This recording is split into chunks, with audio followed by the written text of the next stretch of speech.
নমস্কাৰ বন্ধু বান্ধৱীসকল, মোৰ এটা নতুন ভিডিঅ'লৈ আপোনালোকক পুনৰবাৰ স্বাগতম জনাইছোঁ। ৰংচালাৰ সম্প্ৰচাৰিত হৈ থকা বকুল আহ্বায়কখনৰ পুনৰ বৰ্তমান মুকলি হৈছে। আপোনালোকে যদি সেই বকুল আহ্বায়কখন চাই ভাল পায় তেনেহ'লে ভিডিঅ'টোত এটা লাইক কৰি আমাৰ চেনেলটো ছাবস্ক্ৰাইব কৰি ল'ব এনেকুৱা ধৰণৰ আপডেটসমূহ পাই থাকিবলৈ।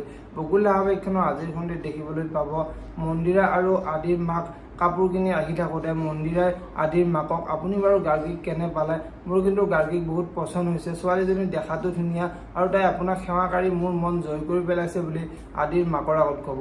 এতিয়া বাৰু আদিৰ মাকে মন্দিৰাক কি ক'ব দেখিবলৈ পাব বকুল আহ্বায়কখনৰ আজিৰ খণ্ডটিত। আজিৰ খণ্ডটিত পেহীয়েকে অদিতিক বিয়াখনক লৈ তৈ দিয়া সন্মতিবোৰ আজিলৈকে সাঁথৰ হৈয়ে ল'ল। মই একেবাৰে কথাবোৰ বুজিয়েই নাপালোঁ বুলি অদিতিৰ আগত ক'ব। এতিয়া বাৰু অদিতিয়ে পেহীয়েকক কি ক'ব দেখিবলৈ পাব বকুল আহ্বায়কখনৰ আজিৰ খণ্ডটিত। আনফালে আজিৰ খণ্ডটিত আদিয়ে অদিতিলৈ ফোন কৰিব আৰু অদিতিলৈ ফোন কৰি বিকিয়ে যে এই সকলোবোৰ চাল কৰি সিহঁতৰ সম্পৰ্কটো যে বেয়া কৰিছে এই সকলোবোৰ কথা অদিতিৰ আগত ক'ব। এতিয়া বাৰু অদিতিয়ে আদিৰ কথাবোৰ বিশ্বাস কৰি ল'বনে দেখিবলৈ পাব বকুল আহ্বায়কখনৰ আজিৰ খণ্ডটিত। আনফালে আজিৰ খণ্ডটিত চন্দন দৰিকাৰ ওচৰলৈ আহিব আৰু দৰিকাৰ ওচৰলৈ আহি তুমি কিন্তু দিনে দিনে ধুনীয়া হৈ গৈ আছা, গাল একেবাৰে পকা বিলাহীটোৰ দৰে হৈছে বুলি দৰিকাৰ আগত ক'ব। আৰু তেতিয়া দৰিকাহঁতৰ ঘৰত কাম কৰা ল'ৰাজনে আহি চন্দনৰ পিছত থিয় হৈ থাকিব।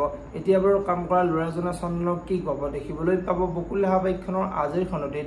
যদিহে আপোনালোকে বকুল আহ্বায়কখন চাই ভাল পায় তেনেহ'লে ভিডিঅ'টোত এটা লাইক কৰি আমাৰ চেনেলটো ছাবস্ক্ৰাইব কৰি ল'ব এনেকুৱা ধৰণৰ আপডেটসমূহ পাই থাকিবলৈ। ধন্যবাদ।